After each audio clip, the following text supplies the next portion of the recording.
வணக்கம். ஆஸ்ட்ரோவேலின் நல்ல நேரம் நிகழ்ச்சியின் சார்பாக அத்துணை சப்ஸ்கிரைபர்களையும் எல்லா அன்பு உள்ளங்களையும் எனது நண்பர்களையும் வருக வருக என வரவேற்பதில் பெருமகிழ்ச்சி கொள்கிறேன். வக்ரதுண்ட மகாகாய சூரியகோடி சமப்பிரபக அவிக்னம் குருமே தேவ சர்வகாரியேஷு சர்வதா. தென்னாட்டுடைய சிவனே போற்றி, என் நாட்டவர்க்கும் இறைவா போற்றி. நண்பர்களே, இந்த புத்தம்புதிய காணொலியில் உங்கள் அத்துணை பேரையும் வரவேற்பதில் மிக்க மகிழ்ச்சி கொள்கிறேன். கடவுள் சொல்லும் தீர்ப்பு இந்த சீரியஸ் எபிசோட்ஸில் இன்றைக்கு நம்ம பார்க்கவிருப்பது மகர ராசி. மகர ராசி ஒரு மகத்துவமான ஒரு ராசி. ராசி மண்டலங்களில் எனக்கு மிகவும் நெருக்கமான பிடித்த ராசி மகர ராசி. ஆனால் என்னுடைய ராசி மகர ராசி இல்லை.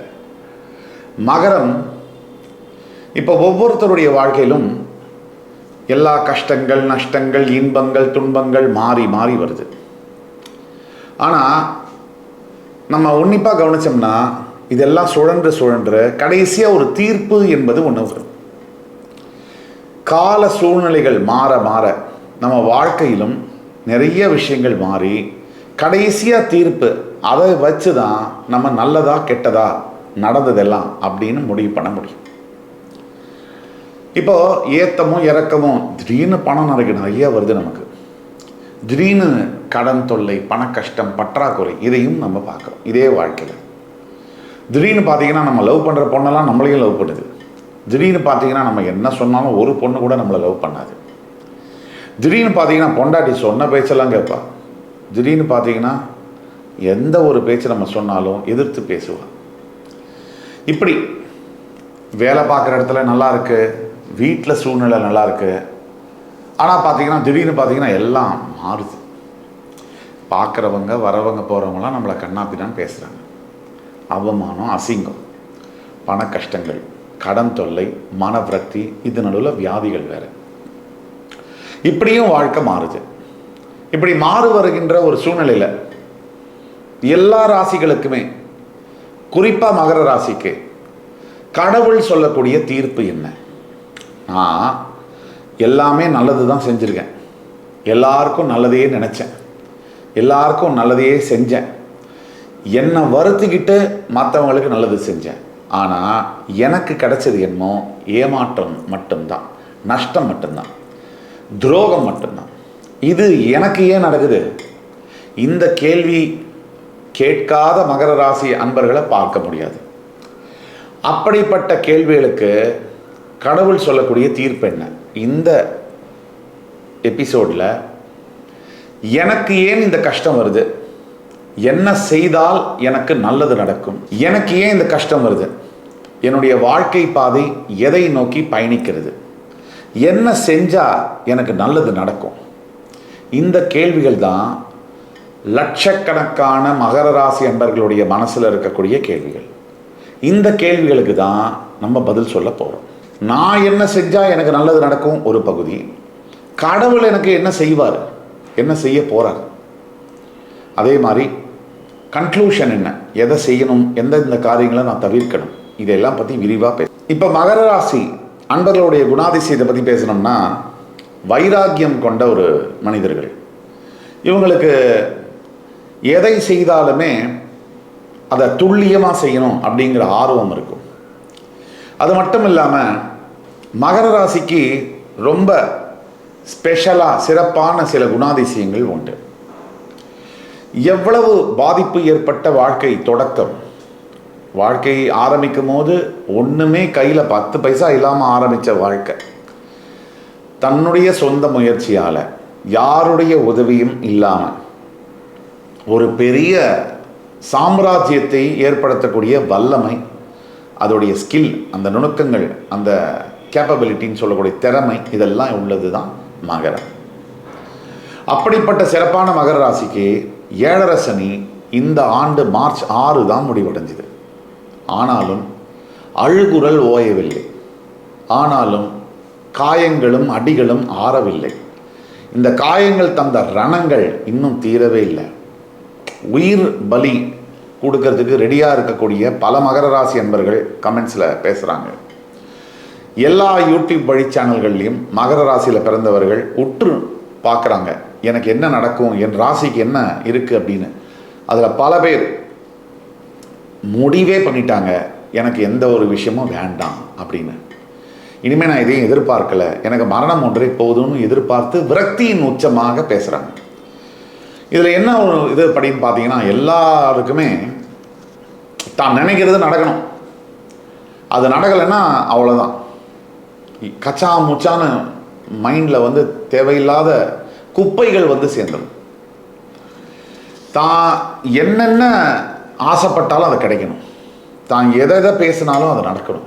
இவங்க ஆசைப்பட்டது நடக்கலை, மகர ராசியான நீங்கள் ஆசைப்பட்டது நடக்கலைன்னா, சில பேர் மகர ராசியில் இருக்கக்கூடியவர்கள் ஜோதிடர்கள் போய் சாமி இல்லை இதெல்லாம் போய் இப்படின்னு பேசக்கூடிய நிலைமைக்கு மாறிடுவீங்க. Either it's my way or highway, இதுதான் உங்களுடைய பாலிசியாக இருக்குது. நம்ம நினச்சதெல்லாம் நடந்துட்டுச்சுன்னு வச்சுங்க, நாம தான் சாமி. நம்ம நினைக்கிறதெல்லாம் நடக்குமானா நடக்காது. இப்போது எனக்கு ஏன் இந்த கஷ்டங்கள், மகரத்துக்கு ஏன் இந்த கஷ்டங்கள்? மகரத்துக்கு மட்டுமல்ல, நீங்கள் யார் இருந்தாலும் சரி, 7.5 சனி காலகட்டங்களில் ஒவ்வொரு ராசிக்காரர்களும் தனுசை கேட்டு பாருங்கள், விருச்சிகத்தை கேட்டு பாருங்கள், இப்போ சிம்மத்தை கேட்டு பாருங்கள். இவங்க கோத்ரூ பண்ணக்கூடிய அவஸ்தை என்பது வாயால் சொல்ல முடியாது. அதனால் உங்களுக்கு மட்டும் கஷ்டம் அப்படிங்கிறத நிறுத்துங்க. இந்த பூமியில் எல்லாருக்கும் தான் கஷ்டம் வருது. அதில் 7.5 சனி வரும்போது 30 ஆண்டுக்கு ஒரு தடவை கஷ்டம் வரதான் செய்யுது. நம்ம கஷ்டத்தை பார்த்து வெறுப்படைகிறதும் கோவப்படுறதும் இல்லை எந்த வேலையும் செய்யாமல் ஒரு இடத்துல உட்காந்துக்கிறதும் இதெல்லாம் கஷ்டங்களை மாற்றாது. இந்த 7.5 சனி காலகட்டங்களில் ஜனங்க நம்மக்கிட்ட ஜாதகம் பார்க்க வரவும் கூட அவங்களுடைய எதிர்பார்ப்பு என்பது பாசிபிளே இல்லை, சாட்டிஸ்ஃபை பண்ணவே முடியாது. ஆல்ரெடி மனசில் ஒன்று நினச்சிட்டு நம்மகிட்ட வராங்க, இது நடக்குமா, இது இப்படி ஆகுமா, அப்படி இருக்குமா, இது இல்லைன்னு சொன்னோன்னு விரக்தி ஆகிடுறாங்க. சரி சார் அவ்வளோதான், நீங்கள் விட்டுருங்க. இது புரியவே இல்லை. பொறுமையும் நிதானமும் மட்டும்தான் எல்லா பிரச்சனையும் தாண்டி ஜெயிக்க முடியும். அவசரமோ கோபமோ தோல்வியை தான் தரும். இதில் வந்து மாற்றுக்கிறதே இருக்க முடியாது. மகர ராசியில் பிறந்தவங்களுக்கு ஏன் இந்த கஷ்டம் அப்படின்னா, 7.5 சனியுடைய தாக்கத்தினால தான் பெருவாரியான கஷ்டங்கள் 90%. அதை தவிர மகர ராசிக்கு வந்து சந்திரன் வந்து மகரத்தில் இருக்கும்போது மகர ராசின்னு சொல்கிறோம். மகர ராசி அந்த இடத்துல வந்து செவ்வாய் உச்சம் பெறக்கூடிய வீடு. 12ஆம் அதிபதியும் 3ஆம் அதிபதியுமான குரு பகவான் நீச்சம் பெறக்கூடிய வீடு. எனக்கு ஏன் இந்த கஷ்டங்கள்? 3 பாயிண்ட். முதல் பாயிண்ட்டு, 7.5 சனியுடைய தாக்கம் இருக்கும்போது தான் இவ்வளவு கஷ்டங்கள் எல்லா ராசிக்காரர்களுக்கும் எல்லா மனிதர்களுக்கும் வருது. 2வது, சுய ஜாதகத்தில் உங்களுடைய தசாபுக்தி லக்னம் அப்பாற்பட்டு தசாபுக்திகள் சரியா இல்லைனாலும் கஷ்டங்கள் நிறைய வரும். 3வது, உங்களுடைய நடவடிக்கைகள். சனியுடைய ராசி நீங்கள் அப்படிங்கிறதுனால உங்களுடைய ஒழுக்கம், டிசிப்ளின், நீங்கள் வந்து சில தேவையில்லாத வேலைகளை செய்யும் போதும் நீங்களே வந்து பத்திரிகை வச்சு கர்மாவை வந்து இன்வைட் பண்ணுற மாதிரி ஆகிடும், வரவேற்கிற மாதிரி ஆகிடும். இந்த 3 தான் காரணம் எனக்கு ஏன் இந்த கஷ்டங்கள். வாழ்க்கை பாதை எனக்கு எதை நோக்கி பயணிக்கிறது? என்னுடைய மகர ராசி அன்பர்களுக்கு வாழ்க்கை பாதை எதை நோக்கி பயணிக்கிறது?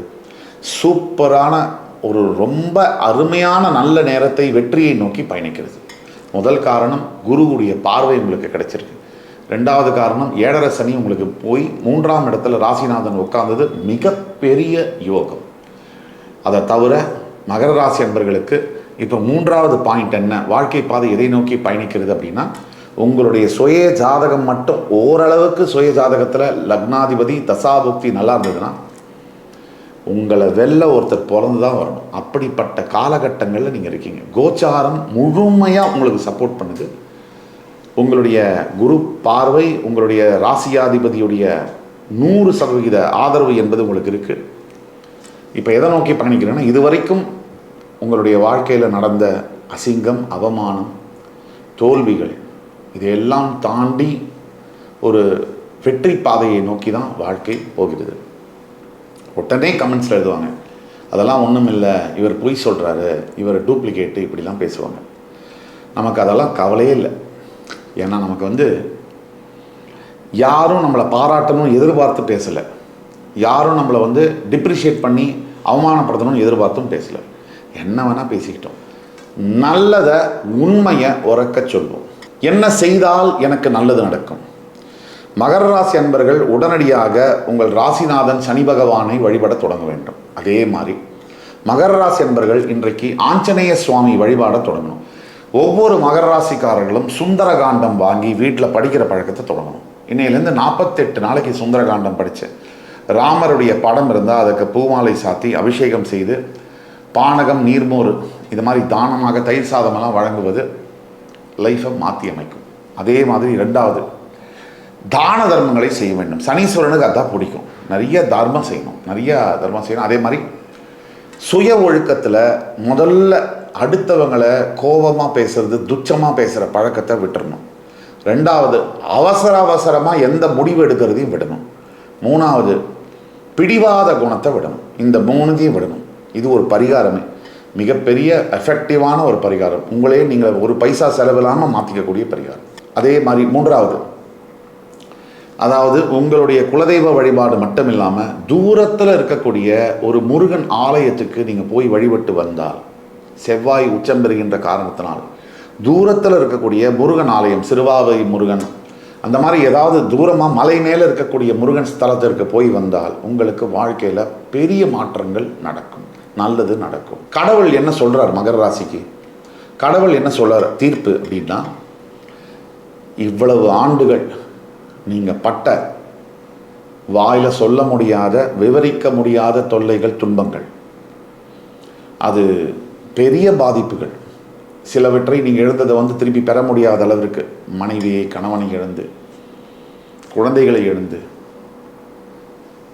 அந்த பாசம் பந்தத்தை மனசில் ஒருத்தர் மேலே வச்சுட்டு திருப்பி அதை எடுக்க முடியாமல் அவஸ்தைப்பட்டு டெய்லி விஷம் மாதிரி வாழ்ந்து கொண்டிருக்கக்கூடிய மகர ராசி அன்பர்களுக்கு, நல்ல பதவியில் இருந்த வேலை போய் அவமானப்பட்டு, நண்டு சுண்டெல்லாம் நம்மளை கேவலமாக பேசுகிற அளவுக்கு அவமானப்பட்டு தவித்து கொண்டிருக்கக்கூடிய மகர ராசி அன்பர்களுக்கு கடவுள் சொல்லக்கூடிய தீர்ப்பு, நீ பொறுமையாக இருந்திருக்க இதுவரைக்கும், இனிமேல் நீ ஜெயிக்க போகிற, அமைதியை கடைபிடி, நிதானத்தை விட்டுறாத, ஒரு ஹோப்லெஸ்ஸாக நம்பிக்கை இல்லாமல் இருக்காத.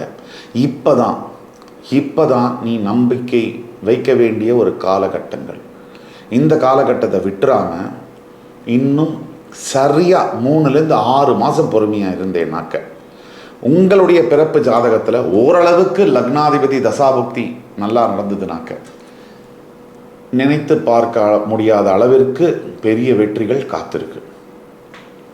எல்லாருமே வாழ்க்கையில் நல்லா கவனிங்க. ஒரு மனிதனுக்கு பார்க்கக்கூடாத கஷ்டங்கள், நினைத்தே பார்க்க முடியாத துன்பங்கள், உடல் ரீதியான வியாதிகள், வேலை போச்சு, பணம் இல்லை, அசிங்கம், கடன் தொல்லை, கடனை வாங்கி அசிங்கமான வார்த்தைகள், நம்பின கணவன் நம்பின மனைவி விட்டுட்டு போயிட்டாங்க, விவாகரத்து, குழந்தைகள் தொல்லை, இப்படியெல்லாம் தவிச்சு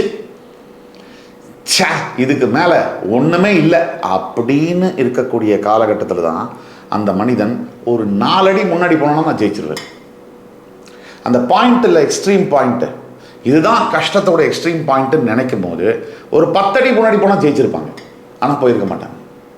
இதுதான் வெற்றியாளர்களுக்கும் தோல்வியாளர்களுக்கும் உள்ள வித்தியாசம். இப்போ மகர ராசி அன்பர்கள் செய்ய வேண்டியது, இன்னும் ஒரு 3லேருந்து 6 மாதம் பொறுமையாக இருங்க, 7 வருஷம் பொறுமையாக இருந்துட்டீங்க. இந்த காலங்கள் உங்களுடைய வாழ்க்கையில் என்ன சொல்லுதுன்னு நீங்கள் பாருங்கள். கொஞ்சம் கூட நம்பிக்கை இல்லாத நபர்கள் தயவு கூர்ந்து என்னோட வீடியோவை பார்க்காதீங்க. உங்களால் எனக்கு எந்த ஒரு பிரயோஜனமும் இல்லை, யாருக்குமே எந்த ஒரு பிரயோஜனமும் இல்லை. நம்பிக்கை உள்ளவர்கள் மட்டும் பாருங்கள், கமெண்ட் பண்ணுங்கள். நம்பிக்கை இல்லாதவர்களுக்கு இங்கே என்ன வேலை? இதுங்க வேலையே கிடையாது. உங்களுக்கு எங்கேயுமே வேலை கிடையாது. உங்களை மாற்றவே முடியாது. நெகட்டிவாக திங்க் பண்ணுறவங்க தன்னுடைய நெகட்டிவிட்டியை பரப்பிட்டு தான் இருப்பாங்க, கமெண்ட்ஸில், அங்கே இங்கே, ஃபோனில் பேசுகிறதுல, எல்லாத்துலையும். நம்பிக்கை உள்ளவர்கள் என்னுடைய இதை ஃபாலோ பண்ணுங்கள். நம்புறவங்களுக்கு யாம் இருக்க பயமேன் என்று சொல்லக்கூடிய முருகனுடைய அருள் கண்டிப்பாக கிடைக்கும். இதுவரைக்கும் நம்ம பேசிட்டு வந்தது எல்லாமே மகர ராசி அன்பர்களுக்கு பொது பலன்கள். நாம் சொன்ன கோச்சார ரீதியான பலன்கள். உங்கள் பிறவி ஜாதகத்தில் கடவுள் சொல்லக்கூடிய தீர்ப்பு என்ன அப்படின்னு உங்களுக்கு தெரிஞ்சுக்கணும்னா கீழே கொடுக்கப்பட்டுள்ள வாட்ஸ்அப் நம்பரில் எங்களை தொடர்பு கொண்டு ஆன்லைன்லேயோ நேர்லேயோ கன்சல்டேஷன் வாங்கிக்கிட்டு பார்த்தீங்கன்னா உங்களுக்கான மிக துல்லியமான பலன்களை சொல்ல காத்து கொண்டிருக்கிறோம். அதனால் தவறாமல் இந்த வீடியோவை உங்கள் ஃபேமிலியில், ஃப்ரெண்ட்ஸில், ரிலேட்டிவ்ஸில் இருக்கக்கூடிய மகர ராசி அன்பர்களுக்கு ஃபார்வர்ட் பண்ணுங்கள், சப்ஸ்கிரைப் பண்ணுங்கள். அதே மாதிரி மறுபடி என் உயிரினும் மேலான மகர ராசி அன்பர்களை சந்திக்கும் வரை உங்களிடமிருந்து விடைபெறுவது உங்கள் சுபாஷ் பாலகிருஷ்ணன். நன்றி, வணக்கம், வாழ்க வளமுடன்.